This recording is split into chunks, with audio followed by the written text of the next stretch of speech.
meus amigos, minhas amigas, sou o professor Luiz Antônio Carvalho, com muito prazer, muita satisfação, estamos aqui mais uma vez aqui para finalizar o nosso grande curso aí do Estatuto do Servidor Público Estadual do nosso querido, tão amado Rio Grande do Sul. Nós aqui, eu, professor Luiz, isso aqui não é uma aula, é um mini curso. Foram 289 artigos, nós batemos aí, você pode ter certeza, né? Mais de 90%, aí, muito mais de 90%, aí os 95% mais ou menos aí, artigo por artigo. São poucos professores que fazem isso, né? Então vem comigo, agora a gente vai para o título 8º, né? O título 8º, o último título, dos artigos 262 aos 289. Professor aqui é papo reto, professor aqui é bem transparente. Esse capítulo 8º aqui, o potencial de possibilidade de ser cobrado em prova é menor, é muito pequeno. Por quê? Porque esse capítulo aqui, esse título, aliás, ele vai tratar do fechamento do estatuto, né? Primeiro, as disposições gerais comum a todos, aqueles de fechamento, né? Transitórias e finais, né? Transitórios em que sentido, professor? De um estatuto para outro estatuto, porque esse estatuto revogou o anterior. E claro que nós temos algumas situações de enquadramento no novo estatuto. Então essas são as principais normas das disposições transitórias e as disposições finais de fechamento, ok? Vamos lá, gerais, né? Disposições gerais, vem comigo aqui, artigo 262. Dia 28 de outubro é consagrado ao servidor público estadual. Olha, é consagrado, né? Significa dizer que o dia 28 de outubro é dia do servidor público estadual, não só estadual, federal, municipal, já consagrado da nossa cultura organizacional como feriado aí de todos os servidores públicos, dia 28 de outubro. Esse dispositivo, em todos os estatutos que eu tive a oportunidade aí de estudar e ministrar, ele está presente, né? Então não é coisa exclusiva do Rio Grande do Sul. 263. Poderão ser conferidos no âmbito da administração estadual, autarquia e fundações de direito público, prêmios pela apresentação de ideias, incentivos ou trabalhos que possibilitem o aumento da produtividade e a redução de custos operacionais, bem como concessão de medalhas, diploma de honra ao mérito, condecoração e louvor na forma de regulamento. Ou seja, o artigo 263, nas disposições gerais aí, do último capítulo, ele falou o seguinte: olha, a administração pública, você pode se organizar, claro, isso tudo mediante, olha só, regulamentação que instituir incentivos e prêmios, ou seja, uma recompensa para os bons desempenhos aí que venha contribuir com a produtividade, com a redução de custos, ok? Isso aqui é permitido, né, principalmente porque aqui não é implantação do subsídio, né? Artigo 264. Os prazos previstos nessa lei serão contados, o 264, ele vai falar sobre a contagem de prazo, né? Muito importante, nós vimos aí muitos prazos, né? Ou seja, aqui vai tirar aquela dúvida: professor, eu vou incluir o primeiro dia e vou excluir o último dia, ou o contrário, como é que fica? Como é que fica a contagem de prazo, professor, quando o término ou início se dá nos finais de semanas e feriados? Aí, o artigo 264 vem esclarecer essas situações. Os prazos previstos nesta lei serão contados em dias corridos, olha aí, em dias corridos, excluindo-se o dia do começo e incluindo-se o dia do vencimento. Claro, de acordo com o processo civil, né? Ficando prorrogado para o primeiro dia útil seguinte o prazo vencido em dia que não haja expediente. Olha aí, né? Então aí ele esclareceu todas essas dúvidas de prazo, né? Parágrafo único. O parágrafo único ele vai falar sobre os avanços e os adicionais, né? Os avanços e os adicionais de 15% e 25%. Lembra-se que nós temos dois tipos de adicionais, né? O de 15% por 15 anos de serviço e 25% por 25 anos de serviço. Serão pagos a partir do primeiro dia do mês em que for contemplado o período de concessão. Serão pagos a partir do primeiro dia do mês em que for contemplado o período de concessão. Então aí ele passa a contar sempre no primeiro dia do mês que contou, ok? Muito importante esse esclarecimento para não ficar a ideia de ganhou e perdeu, né? Outro dispositivo, vem falar comigo aqui, o artigo 265, dispositivo inclusive aí constitucional, né? que prevê o seguinte: por motivo de crença religiosa ou de convicção filosófica ou política, o servidor não poderá ser privado de quaisquer dos seus direitos, sofrer discriminação em sua vida funcional e nem eximir-se do cumprimento dos seus deveres, né? E nem eximir-se do cumprimento dos seus deveres, né? Ou seja, você não pode aí alegar crença religiosa para se eximir de um cumprimento de um dever que você tem.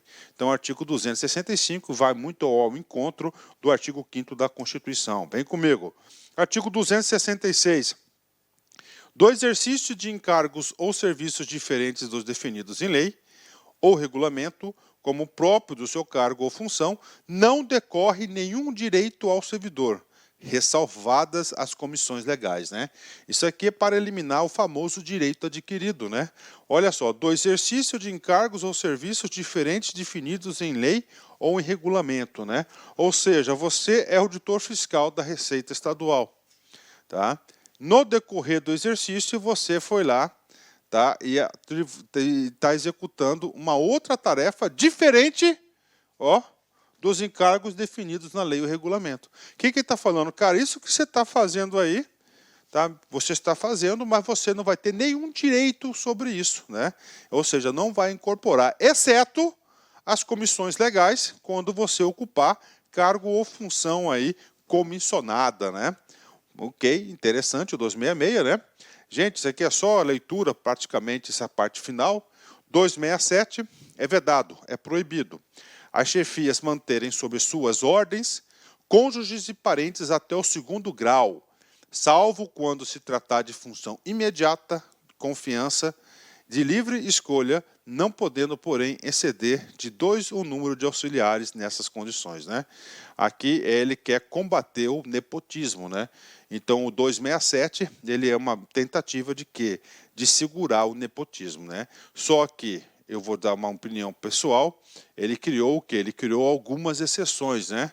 2 exceções aqui, ó, salvo quando se tratar de função de imediata confiança e de livre escolha, tá? Ok. Não podendo, porém, exceder 2 o número de auxiliares nessas condições, né? Nós já temos alguns estatutos aí que são mais rigorosos aí, ok? Vamos lá. 268. Serão assegurados ao servidor público ou civil o direito de associação profissional ou sindical, né? A livre associação aí profissional sindical, também um dispositivo consagrado na Constituição Federal de 88, né? Vamos seguir. 269, né? Consideram-se qual que é o trabalho do 269, né? Aqui ele vai definir um conceito de família. Ah, professor, quem que faz parte da família? Aí você vai ter que ler aqui o 269. Considera-se da família do servidor, além do cônjuge e filhos. Opa, cônjuge e filhos, claro, família são aí prioritários. Quaisquer pessoas que vivam às suas expensas e constem no seu assentamento individual. Opa, olha só, são 2 situações. Vivam sob as suas expensas, né? Professor, exemplo, sogra, sogro, mãe, pai, sobrinho, pode ser? Tudo bem. Aí o que você tem que fazer? Você sustenta ele? Sim, as suas expensas, mas você tem a obrigação para ser considerado membro da família ir lá no Recursos Humanos, Gestão de Pessoas do órgão, e registrá-lo como dependente na sua ficha funcional, aqui falando de assentamento individual. Parágrafo único. Equipara o seu cônjuge a companheiro ou companheira ou companheiro, que comprove união estável como entidade familiar, né? Hoje nós temos essa questão da união estável, né? Bastante aí, bastante resolvida no direito, né? Então, união estável, ela vai se comparar ao cônjuge, né? Cônjuge ou companheiro, bacana, né? União estável é aquela convivência sem a devida regulamentação, sem devido casamento formal, né? 270, vem comigo aqui. A atribuição de qualquer direito e vantagem cuja concessão dependa de ato de portaria do governador do Estado ou de outra autoridade com competência para tal, somente produzirá efeito a partir da data da publicação do órgão no órgão oficial, né? Ou seja, né, o artigo 270, ele quer o quê? Uma proteção muito interessante para a administração pública, para as contas do poder do setor público.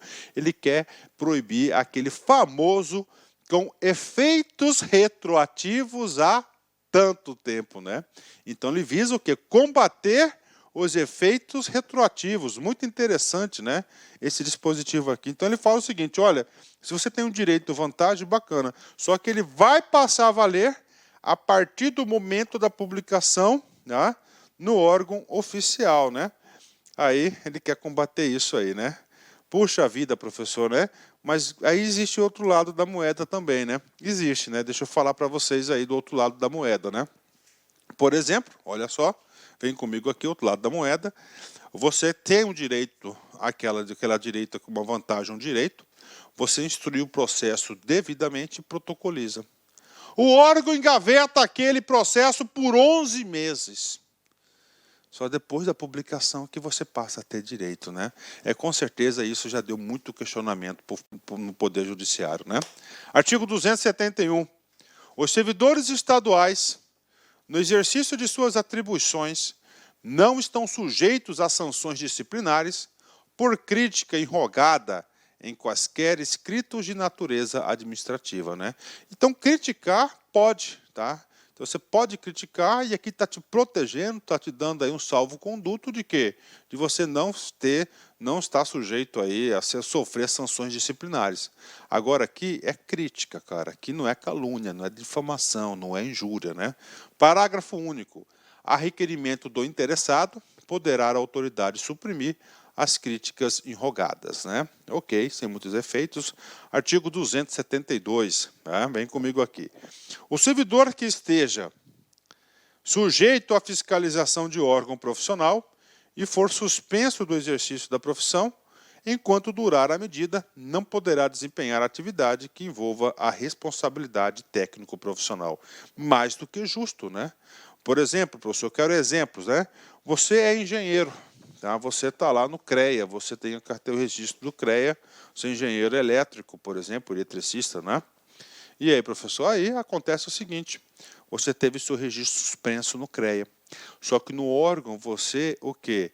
Você faz projetos para a administração pública de engenharia elétrica, né? Projetos elétricos. Então, enquanto você tiver suspenso seu registro profissional, você não pode atuar na administração pública.